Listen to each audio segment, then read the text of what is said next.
CM Nayab Singh Saini ने India गठबंधन को बताया ठग बंधन। बोले इनका काम जमकर लूट मचाओ, या तो भ्रष्टाचारी जेल में हैं या फिर बेल पर।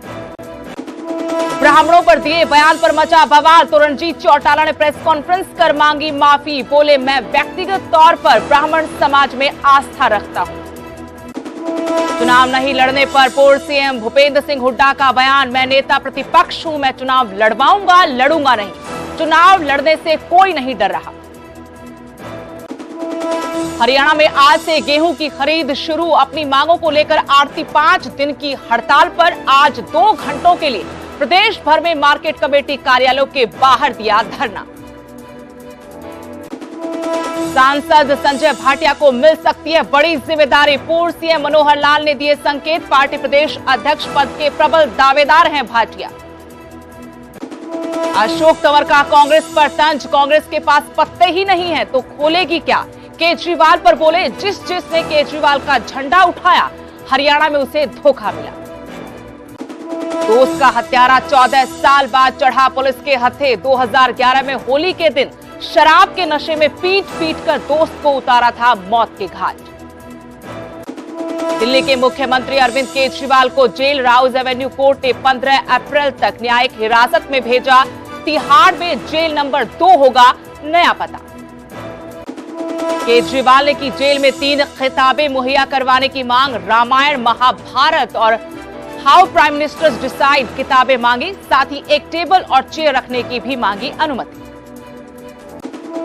कांग्रेस में शामिल हुए डॉक्टर धर्मवीर गांधी, पटियाला से मिल सकती है टिकट। डॉक्टर गांधी बोले मैं राहुल गांधी की भारत जोड़ो यात्रा से हुआ प्रभावित।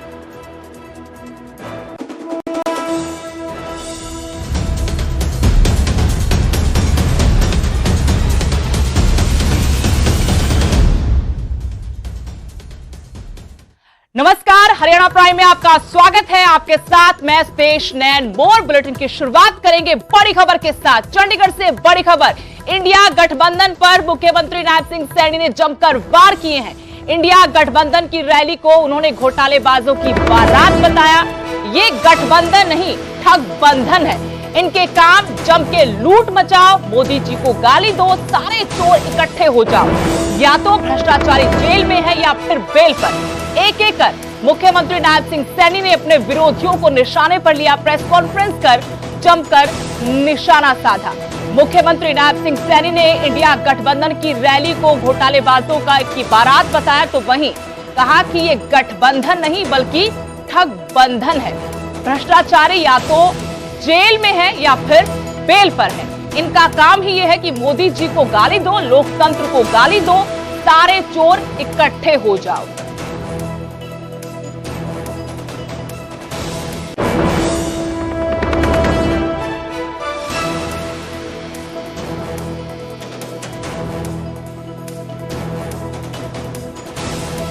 गठबंधिया गठबंधन के लोग हैं, अपने भ्रष्टाचार को किस तरीके से जस्टिफाई वहां पर वो कर रहे थे वो पूरा देश ने देखा है। कांग्रेस आम आदमी पार्टी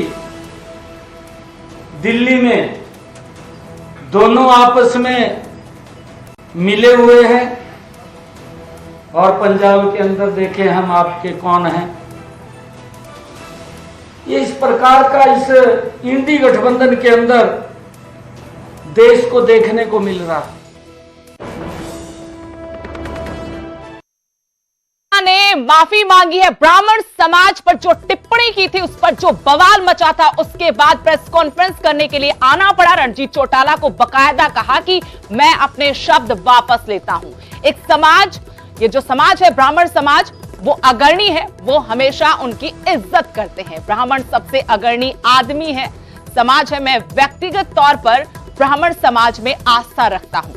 आपको बता दें कि ब्राह्मणों को लेकर जो विवादित बयान दिया था वो वायरल हुआ था वीडियो, उस पर जमकर बवाल हुआ। समस्त ब्राह्मण खाप ने भी रणजीत सिंह चौटाला के बयान पर आपत्ति जताई थी। कहा था कि या तो वो माफी मांगे वरना बड़ा विरोध किया जाएगा। ब्राह्मण समाज पर टिप्पणी को लेकर जो वीडियो वायरल हुआ था, उसी पर आज सफाई देने, माफी मांगने के लिए रणजीत चौटाला ने बकायदा हिसार में प्रेस कॉन्फ्रेंस की और कहा कि अगर किसी भी तरीके से जाने अनजाने उनसे ऐसे शब्द निकले हैं तो वो माफी मांगते हैं, लेकिन व्यक्तिगत तौर पर वो ब्राह्मण समाज की इज्जत करते हैं, आस्था रखते हैं।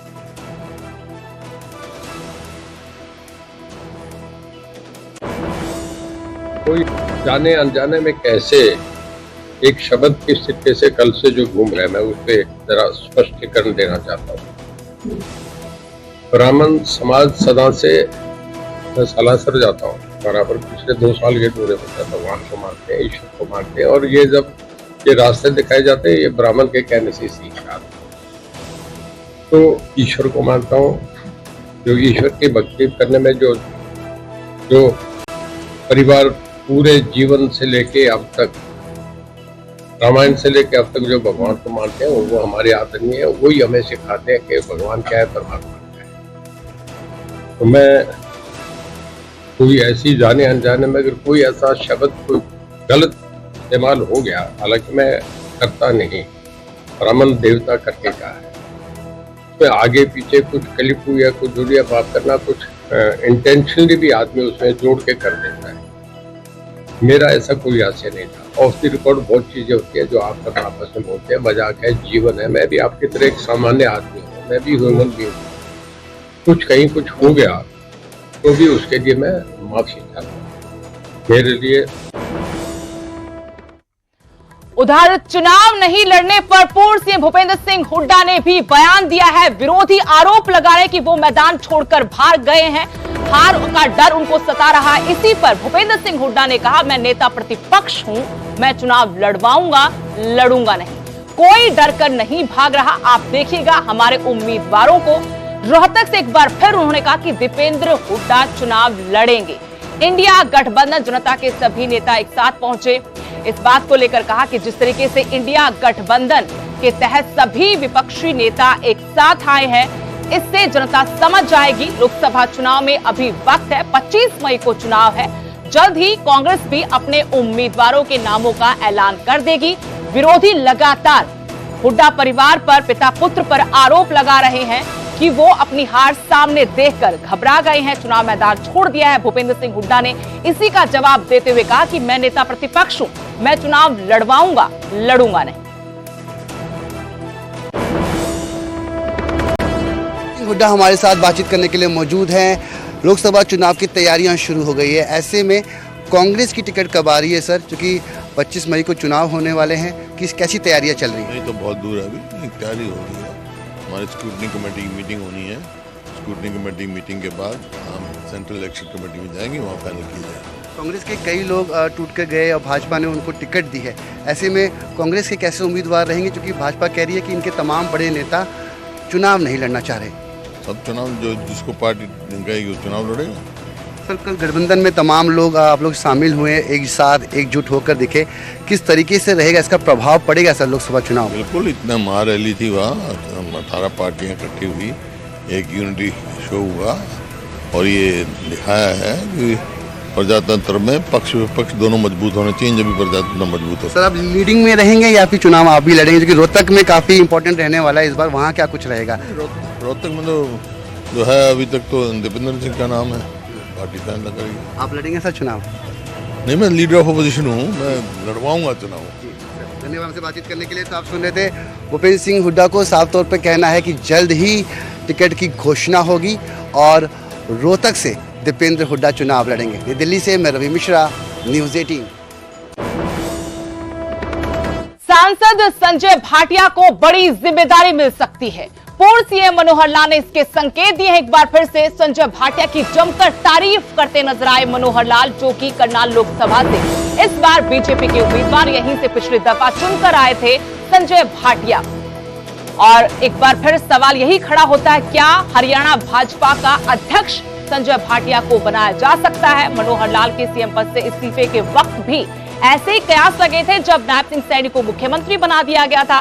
करनाल सीट अब क्योंकि मनोहर लाल वहां से चुनाव लड़ रहे हैं, ऐसे में जिस तरीके से आज मन से पूर्व मुख्यमंत्री मनोहर लाल ने जमकर तारीफ की है संजय भाटिया की, उसके बाद एक बार फिर से इन चर्चाओं को हवा मिल गई है। संजय भाटिया जी की बड़ी हवा चल रही है कि हरियाणा का प्रदेश अध्यक्ष उनको बनाया जाएगा। देखिए, ये काम हमारे हाईकमांड का है। अब हाईकमांड के निर्णय के ऊपर सब लोग अंदाजे लगाते हैं और हवा कौन क्या चला दे इसके बारे में मेरे पास तो उत्तर नहीं है। इशारा तो शायद आपने भी कर दिया। नहीं, काम जरूर संजय भाटिया जी इतने कर्मठ और इतने निष्ठावान और एक ऐसे व्यक्ति हैं कि जिनकी क्षमता में किसी को कोई संदेह नहीं है, तो इसलिए कोई अच्छा काम इनको मिलना ही चाहिए, हमारी सबकी। कब तक सर घोषणा हो जाएगी वैसे प्रदेश अध्यक्ष? मुझे मालूम नहीं, केंद्रीय हमारे पार्लियामेंट। एक और बड़ी खबर, हरियाणा के मंत्रिमंडल विस्तार को पंजाब हरियाणा हाईकोर्ट में चुनौती दी गई थी। अब इस मामले में हाईकोर्ट ने केंद्र और हरियाणा सरकार को नोटिस जारी कर जवाब तलब किया है। एडवोकेट जगमोहन भट्टी ने याचिका लगाई थी। चुनावी आचार संहिता लागू होने के बाद मंत्रिमंडल विस्तार पर उन्होंने आपत्ति जताई थी। कहा था कि संविधान के 91 संशोधन का उल्लंघन भी किया गया है। इस मंत्रिमंडल विस्तार में कुल विधानसभा सदस्यों का 15% ही मंत्रिमंडल में शामिल होना ये कानून कहता है। हरियाणा में ये संख्या 13 तक पहुंचती है, लेकिन सीएम सैनी के साथ 5 अन्य मंत्रियों ने शपथ ली थी। उसके बाद जब मंत्रिमंडल विस्तार हुआ तो 8 और विधायकों ने शपथ ली। एडवोकेट जनरल के पास भी कैबिनेट रैंक रहता है, इस लिहाज से ये संख्या 15 हो गई, जो संविधान के 91 संशोधन का उल्लंघन है। फैसले को रद्द करने की मांग इस याचिका में उठाई गई है। एक तो आचार संहिता का उल्लंघन बताया गया इस याचिका में, दूसरा ये कि संविधान के मुताबिक हरियाणा में सिर्फ 13 मंत्री होने चाहिए, जबकि इनकी संख्या 15 हो चुकी है।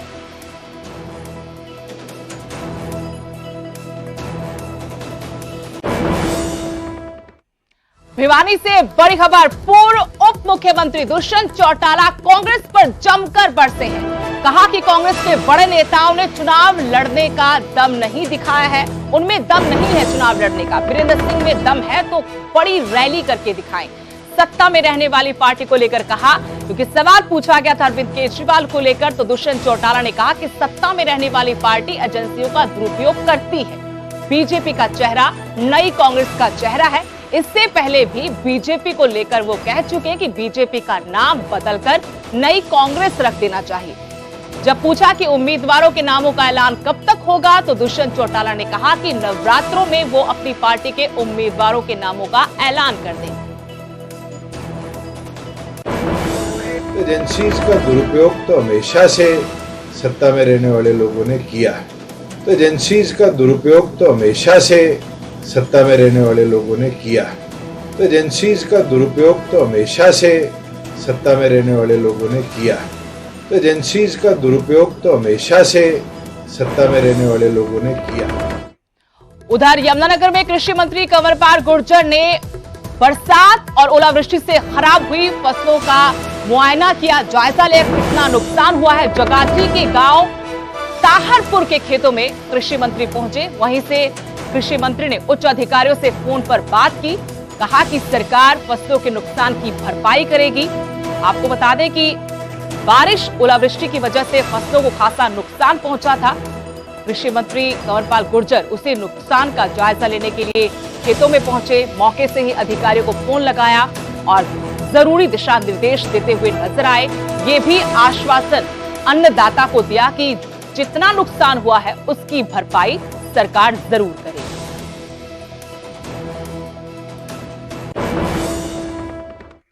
चुनावी माहौल है, चुनाव प्रचार तेज होता जा रहा है। ऐसे में सियासतदान एक दूसरे पर वार पलटवार का एक भी मौका नहीं छोड़ रहे।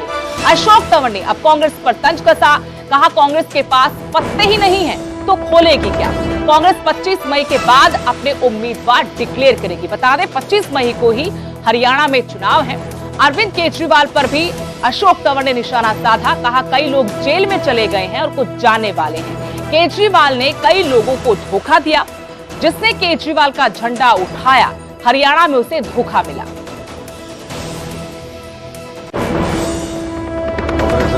वो तो खुले कांग्रेस पार्टी, कांग्रेस तो उम्मीदवार अपने घोषणा करेगी चुनाव खत्म होने के बाद 25 के बाद।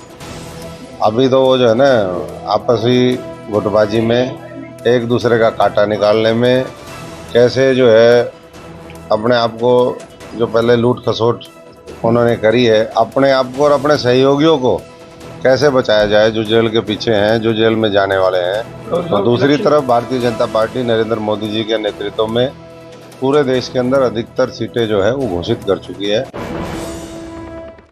खबर सोनीपत से, जहां दोस्त का हत्यारा 14 साल बाद पुलिस के हत्थे चढ़ा। 2011 में होली के दिन शराब के नशे में उसने अपने एक अन्य साथी के साथ मिलकर दोस्त की हत्या की थी। पीट कर बेरहमी से दोस्त की हत्या की थी। पिछले 14 सालों से आरोपी फरार चल रहा था। सोनीपत सीआईए यूनिट 3 ने उसे गिरफ्तार किया है।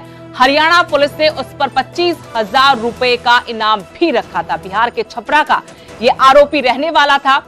आरोपी बर्फीलाल उर्फ टाकेश्वर अपने साथी ब्रजेश के साथ इसने मिलकर अपने दोस्त नरेंद्र की हत्या की थी। 14 साल इस वारदात को अंजाम दिए हो गए थे। आरोपी फरार था, लेकिन आखिरकार कानून के लंबे हाथों से वो ज्यादा और दिन नहीं बच पाया। की बात है, थाना राय के अंदर मर्डर हुआ था और नरेंद्र नाम का व्यक्ति मारा गया था। उसके भाई अमरपाल के नाम पर ये मुकदमा दर्ज हुआ था, जिसमें 2 मुलजिम थे। एक अपना तारकेश्वर बर्फी और दूसरा ब्रजेश। तो ब्रजेश को तो अप्रैल में ही 2011 में अरेस्ट कर लिया था। तारकेश्वर 14 साल से फरार था, जिसके ऊपर डीजी साहब की तरफ से करीब 25,000 रुपये इनाम रखा गया था, जिसकी राउंड अप करने की जिम्मेदारी लगाई थी शहीद के इंचार्ज रविकांत की, जिसने काफी मेहनत करके इसको कल बिहार से राउंड अप करके और थाना राय के हवाले किया।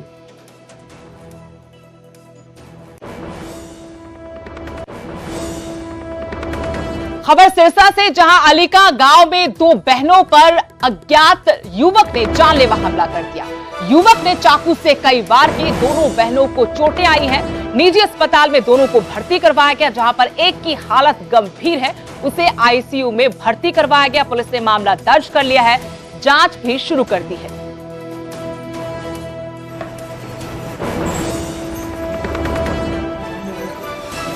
तो बाहर निकली है तो जोर से शोर कर रही है। मैं बाहर निकली हूँ तो निकली, मैंने कहा क्या होगा। तो फिर देखा तो सिस्टर को चाकू मार रखा था गर्दन पे। उसके बाद फिर वो भाग गया लड़का। फिर मैं बाहर आई तो पीछे से भाग के आया, तो पहले उसको दोबारा सोटी मारी, किचन में भागा, किचन में भाग के चाकू ले आया। फिर मेरे को चाकू मारे, गर्दन पे मारे, आँख के पास मारे, फिर हाथ में मैंने चाकू खींचा तो सारे हाथ पे मारा। तो पहले फिर उसके पहले डंडे भी मारेंगे। ये चंगी गल नहीं। असीं तां पुलिस प्रशासन नूं बेनती करांगे, SHO रोड़ी नूं भी जल्दी तो जल्दी इन्हां दी इनकुआरी करके जिहड़ा भी अपराधी है अपराधी नूं सामने लिआंदा जावे ते इन्हां नूं जिहड़ा इंसाफ दी मंग है वो पूरी कीती जावे। सोनीपत में दहेज के लोभी ससुराल वालों ने एक महिला के साथ बड़ी दरिंदगी की है। पति और उसके घर वालों ने मिलकर महिला को पहले मारने की कोशिश की, फिनाइल पिलाया और फिर पेट्रोल डालकर उसे आग के हवाले कर दिया। महिला किसी तरह बच तो गई, बस उसके बाद ससुराल वालों ने पीड़ित महिला को करीब 3 महीने तक एक ही कमरे में कैद करके रखा। मामले का खुलासा तब हुआ जब महिला का भाई बहन की ससुराल पहुंचा और पीड़ित को सिविल अस्पताल में भर्ती करवाया। पीड़ित महिला के मुताबिक उसके पति और बाकी घर वालों ने दहेज के लिए उसके साथ ये हैवानियत की। अब सोनीपत पुलिस मामले की गंभीरता से जांच कर रही है।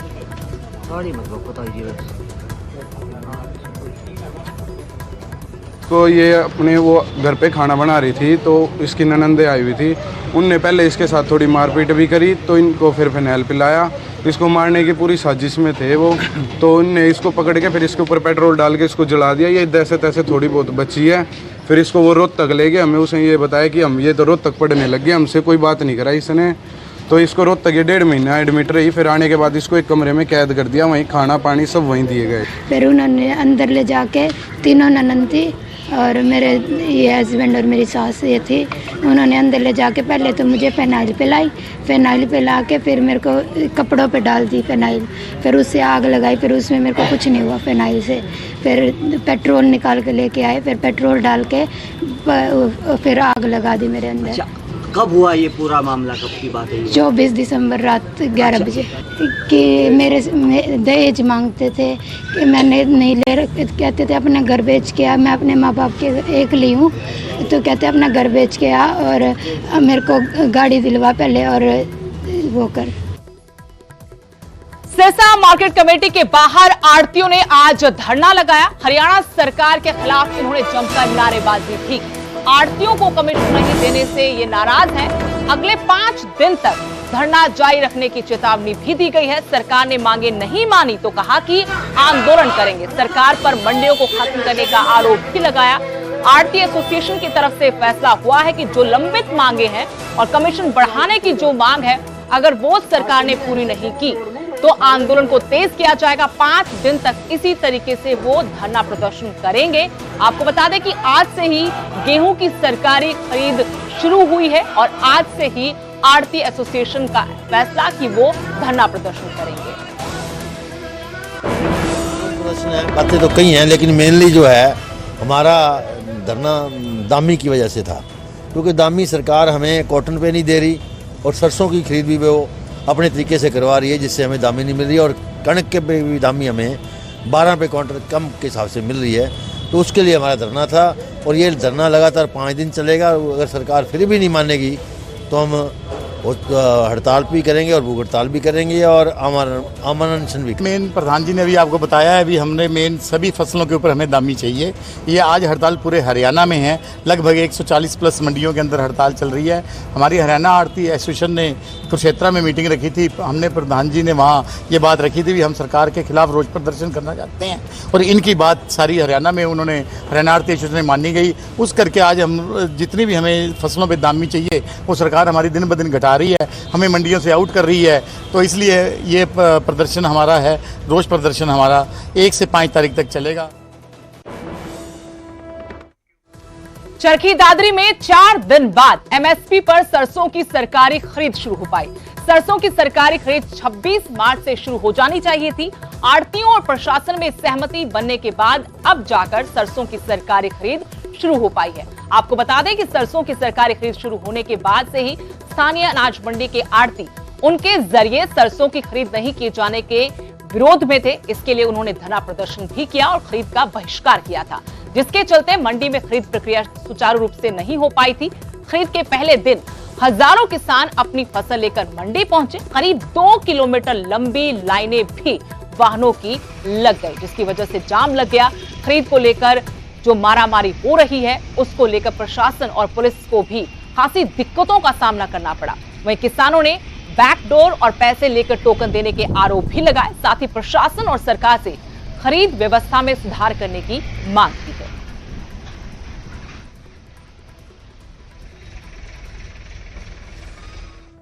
चरखी दादरी में रंगकर्मी संजय रामफल लोगों को चुनाव में वोट करने के बारे में जागरूक कर रहे हैं। संजय की पहल पूरे इलाके में चर्चा का विषय बनी हुई है। संजय हाथों में तख्तियां लेकर लोगों को बता रहे हैं कि सिर्फ जात के नाम पर वोट ना करें। नेता चुन रहे हैं आप तो ध्यान से अपने वोट का इस्तेमाल करें।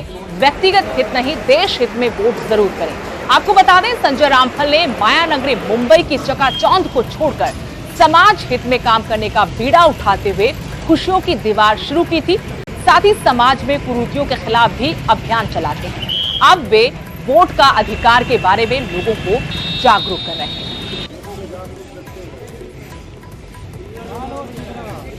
आर्मी लोकसभा के चुनाव नजदीक पर हैं, जहां प्रशासन भी पूरी गतिविधियों के साथ लोगों को जागरूक कर रहे हैं कि ज़्यादा से ज़्यादा मत का प्रयोग करें। उसी को लेकर एक आम इंसान का भी फर्ज बनता है वो भी अपने मतों का प्रयोग करे और औरों को भी जागरूक करे। इसी को लेकर हमने ये अभियान चलाया है। यहां रुकेंगे छोटे से ब्रेक के लिए। आप देखते रहिए न्यूज़ 18 पंजाब हरियाणा।